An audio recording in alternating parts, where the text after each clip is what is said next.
اور ذوالحجہ کے مہینے میں بعض ناخوشگوار واقعات بھی پیش آئے۔ آپ صلی اللہ علیہ وسلم کے داماد حضرت عثمان بن عفان رضی اللہ تعالیٰ عنہ، ان کی شہادت بھی ذوالحجہ کے مہینے میں ہوئی۔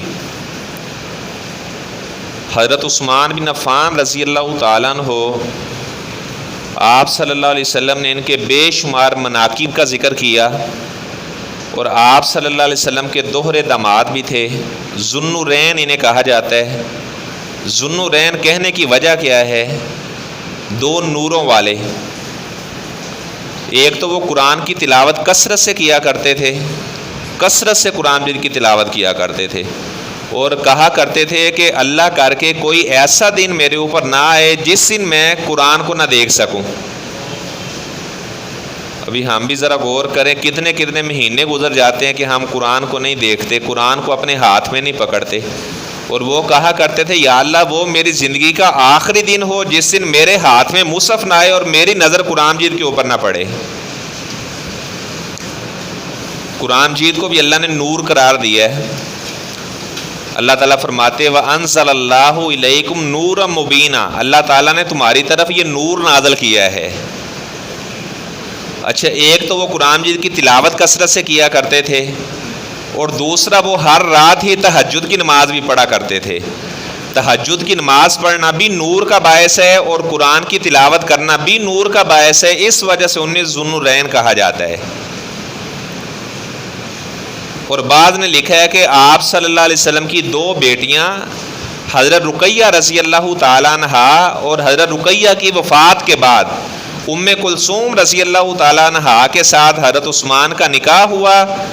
اس دنیا کے اندر کوئی ایسا آدمی نہیں آیا جس کے نکاح کے اندر کسی نبی کی دو بیٹیاں آئی ہوں۔ یہ صرف حضرت عثمان رضی اللہ تعالیٰ عنہ کو شرف حاصل ہے، اس وجہ سے بعض لوگوں نے کہا کہ انہیں ذو النورین کہا جاتا ہے۔ میں کیا کہہ رہا ہوں، بعض لوگوں نے کہا ہے، یعنی صحابہ میں یہ معروف نہیں تھا کہ صحابہ انہیں ذو النورین کہتے ہوں، ایسا نہیں تھا۔ یہ بعد میں لوگوں نے یہ وجہ نکال کر انہیں ذو النورین کے لقب سے معروف کیا ہے۔ اور بعض نے کہا کہ انہوں نے دو ہجرتیں کی تھی، ایک حبشہ کی جانب اور ایک مدینہ کی جانب، اس وجہ سے انہیں ذو النورین کہا جاتا ہے۔ بہرحال حضرت عثمان رضی اللہ تعالیٰ عنہ آپ صلی اللہ علیہ وسلم کے داماد تھے، اور آپ صلی اللہ علیہ وسلم کے ساتھ بڑا قریبی ان کا رشتہ تھا، کیونکہ جو آپ صلی اللہ علیہ وسلم کی پھپھو تھی جس کا نام ام حکیم بیضاء بنت عبد المطلب، عبد المطلب کی وہ بیٹی تھی، اس کا نام بیضاء تھا، وہ حضرت عثمان کی نانی ہے اور آپ صلی اللہ علیہ وسلم کی پھپھو ہے۔ یعنی حضرت عثمان رضی اللہ تعالیٰ عنہ آپ صلی اللہ علیہ وسلم کی پھپھو ذات بہن کے بیٹے تھے۔ وہ جو ام حکیم بیضاء بنت عبد المطلب ہے، اس کی جو بیٹی تھی وہ حضرت عثمان کی والدہ ہے، اور آپ صلی اللہ علیہ وسلم کی وہ پھپھو ذات بہن لگتی ہے۔ ان کے بیٹے حضرت عثمان بن عفان رضی اللہ تعالیٰ عنہ تھے۔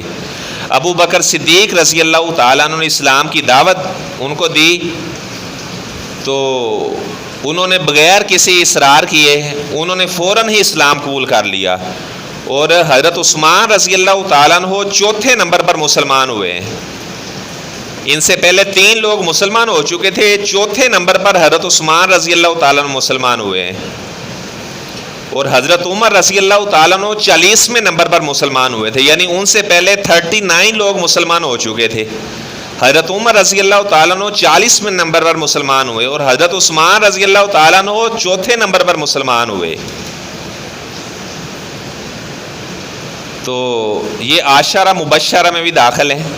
آپ نے فرمایا ابو بکر فی الجنہ، عمر فی الجنہ، عثمان فی الجنہ، علی فی الجنہ، طلحہ فی الجنہ، زبیر بن العوام فی الجنہ، سعد فی الجنہ، سعید فی الجنہ، عبد الرحمن بن عوف فی الجنہ، ابو عبیدہ بن الجراح فی الجنہ رضی اللہ عنہم اجمعین۔ اچھا، اب کیا باقی صحابہ جنتی نہیں ہیں؟ ان 10 کا نام لے کر آپ نے خاص کیوں کیا ہے؟ اصل کے اندر ایک ہی مجلس کے اندر جن 10 لوگوں کو جنت کی بشارت دی ہے وہ یہ 10 صحابہ خوش نصیب عاشرہ مبشرہ انہیں کہا جاتا ہے۔ ویسے تو آپ صلی اللہ علیہ وسلم کے تمام صحابہ ہی جنتی ہیں، لیکن ان کو خاص ایک مجلس کے اندر جنت کی بشارت ملی، اس وجہ سے ان کو عاشرہ مبشرہ کہا جاتا ہے۔ حضرت عثمان رضی اللہ تعالیٰ عنہ کی 8 بیویاں تھیں، اللہ تعالیٰ نے ان کو 9 بیٹے دیے اور 7 ان کی بیٹیاں تھیں، یعنی ٹوٹل انہوں نے 8 نکاح کیے تھے۔ بیاک وقت ایک مسلمان 4 شادیاں کر سکتا ہے، 4 سے زیادہ نہیں کر سکتا۔ آپ صلی اللہ علیہ وسلم کی خصوصیت تھی، آپ صلی اللہ علیہ وسلم نے 4 سے زیادہ بھی نکاح کیے ہوئے تھے۔ بعض ایسی چیزیں ہیں جو آپ صلی اللہ علیہ وسلم کی خصوصیات میں شامل ہیں۔ ہمیں آپ نے فرمایا کہ رات کو آخری نماز آپ نے وتر کی نماز پڑھنی ہے، اس کے بعد نفل نہیں پڑھنے، لیکن آپ صلی اللہ علیہ وسلم وتر کی نماز پڑھنے کے بعد 2 رکعت پڑھا کرتے تھے، وہ آپ کا خاصہ ہے۔ ہمیں منع کیا گیا ہے کہ عصر کی نماز کے بعد آپ نے نفل نہیں پڑھنے، لیکن ام سلمہ رضی اللہ تعالیٰ عنہا کا بیان ہے کہ آپ صلی اللہ علیہ وسلم میرے گھر میں جب بھی تشریف لاتے عصر کے بعد آپ 2 رکعت پڑھا کرتے تھے۔ عام مسلمان صدقے کا مال کھا سکتے ہیں، لیکن آپ صلی اللہ علیہ وسلم نے فرمایا کہ صدقہ میرے لیے اور اللہ تعالیٰ نے میری آل کے لیے صدقہ حرام کر دیا ہے۔ بازار میں آپ صلی اللہ علیہ وسلم جا رہے تھے تو ایک کھجور راستے میں پڑی ہوئی تھی، تو آپ صلی اللہ علیہ وسلم کے نواسے حضرت حسن رضی اللہ تعالیٰ عنہ انہوں نے وہ کھجور پکڑ کر اپنے منہ میں داخل کی۔ آپ نے فرمایا کخ کخ بیٹا اسے باہر پھینک دو، انا لا ناکل الصدقۃ، ہم صدقہ نہیں کھاتے۔ یہ آپ صلی اللہ علیہ وسلم کی بعض چیزیں خصوصیات میں شامل ہیں۔ تو خیر میں بتا رہا تھا حضرت عثمان رضی اللہ تعالیٰ کے 9 بیٹے تھے اور 7 ان کی بیٹیاں تھیں، یعنی ٹوٹل 16 ان کی اولاد تھی۔ اور آپ صلی اللہ علیہ وسلم نے حضرت رقیہ رضی اللہ تعالیٰ عنہا کا نکاح ان سے کیا ہوا تھا۔ جب آپ صلی اللہ علیہ وسلم بدر کے میدان میں جانے لگے، حضرت عثمان بھی تیار ہوئے۔ آپ نے فرمایا عثمان آپ بدر کے میدان میں نہ جاؤ، آپ میری بیٹی رقیہ کی تیمارداری کرو، ان کی بیمار پرسی کرو، آپ کو اللہ تعالیٰ وہی اجر عطا فرمائے گا جو بدر میں جانے والوں کو اللہ اجر عطا فرمائے گا۔ حضرت عثمان رضی اللہ تعالیٰ عنہ ٹھہر گئے، وگرنہ بدر میں جانے والے صحابہ تو 312 ہیں، حضرت عثمان تو گئے ہی نہیں ہے۔ لیکن جب پوچھا جاتا ہے بدر کے میدان میں کتنے لوگوں نے شرکت کی ہے تو سارے کہتے ہیں 313 ہیں۔ وہ 313 میں تو گھر میں بیٹھے ہوئے تھے۔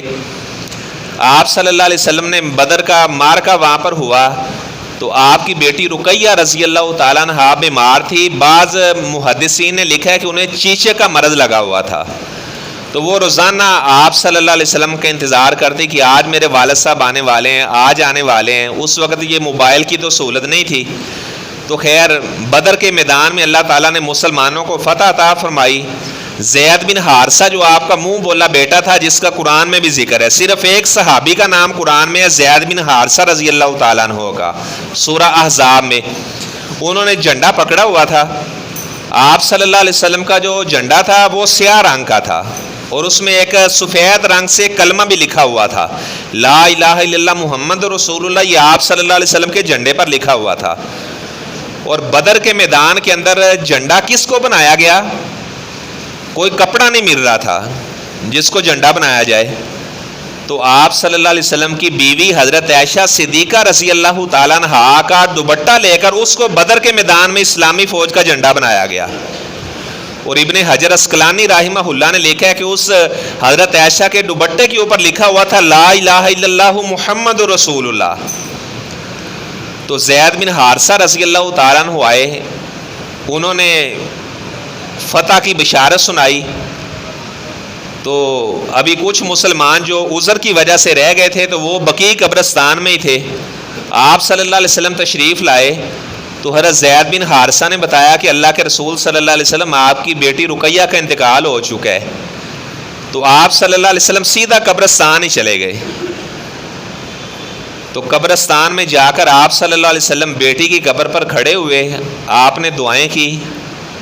اب یہ تو کبھی آپ اس آدمی سے پوچھیں یا اس عورت سے پوچھیں جس کا جوان بیٹا اس کی زندگی میں دنیا سے چلا جائے، جس کی جوان بیٹی اس کی زندگی میں فوت ہو جائے تو بوڑھے والدین کے اوپر کیا بیتتی ہے، یا اللہ نہ کرے کسی کی بہن کو بیٹی کو طلاق کا معاملہ بن جائے تو کیا گھر والوں کے اوپر قیامت کا منظر ٹوٹ پڑتا ہے۔ تو آپ صلی اللہ علیہ وسلم قبرستان گئے تو قبر کے اوپر کھڑے ہو کر آپ صلی اللہ علیہ وسلم نے زاروں قطار، آپ نے آنسو بھی آپ کی آنکھوں سے نکلے اور آپ نے لمبی دعائیں بھی اپنی بیٹی کے لیے کی۔ اور آپ صلی اللہ علیہ وسلم نے دیکھا تو حضرت عثمان نظر نہیں آ رہے تھے، تو ایک صحابی نے کہا اللہ کے رسول صلی اللہ علیہ وسلم عثمان تو درخت کے ساتھ ٹیک لگا کر وہ زاروں قطار رو رہے ہیں۔ تو آپ صلی اللہ علیہ وسلم گئے، عثمان کے کندھے پر آپ نے ہاتھ رکھا، فرمایا عثمان اصبر، آپ صبر کرو، اللہ نے صبر کرنے کا حکم دیا ہے۔ وہ فرمانے لگے اللہ کے رسول صلی اللہ علیہ وسلم صبر تو کرنا ہی ہے، لیکن بات یہ کہ پہلے گلیوں میں گزرا کرتا تھا تو لوگ دیکھ کر کہتے تھے کہ آخری نبی محمد کا داماد جا رہا ہے صلی اللہ علیہ وسلم، اب یہ شرف دامادی مجھ سے چھین چکا ہے۔ آپ اسی جگہ پر کھڑے ہوئے تھے، انہی قدموں کے اوپر کھڑے ہوئے تھے۔ آپ نے فرمایا عثمان ابھی جبرائیل مجھے وحی خفی کے ذریعے سے حکم دے کر گیا ہے کہ میں اپنی بیٹی ام کلثوم کا آپ سے نکاح کر دوں۔ تو آپ صلی اللہ علیہ وسلم نے ام کلثوم رضی اللہ تعالیٰ عنہا کا نکاح پھر حضرت عثمان رضی اللہ تعالیٰ عنہ سے کر دیا۔ جب حضرت ام کلثوم، حضرت رقیہ کے بطن سے ایک بیٹا تھا حضرت عثمان کا جس کا نام عبداللہ تھا، تو حضرت عثمان رضی اللہ تعالیٰ عنہ کی کنیت بھی ابو عبداللہ تھی۔ تو وہ عبداللہ گلی میں کھیل رہا تھا تو ایک مرغ نے انہیں اس جگہ پر چونچ ماری تو زخم اس کا زیادہ بڑھ گیا تو وہ عبداللہ فوت ہو گیا۔ آپ صلی اللہ علیہ وسلم نے خود اپنے نواسے عبداللہ کا جنازہ پڑھایا اور حضرت عثمان رضی اللہ تعالیٰ عنہ قبر میں اترے اور اس عبداللہ کو دفن کیا۔ جب آپ صلی اللہ علیہ وسلم کی بیٹی حضرت ام کلثوم رضی اللہ تعالیٰ عنہا کا بھی انتقال ہوا تو حضرت عثمان اس وقت بھی بہت زیادہ غمگین ہوئے۔ اس وقت حضرت فاطمہ رضی اللہ تعالیٰ عنہا کا عقد ہو چکا تھا اور اس موقع پر آپ نے فرمایا لو کانت عندی ثالثہ لزوجتھا، اے عثمان اگر میرے پاس تیسری بیٹی بھی ہوتی نا تو اس کا نکاح بھی میں آپ کے ساتھ کر دیتا۔ یہ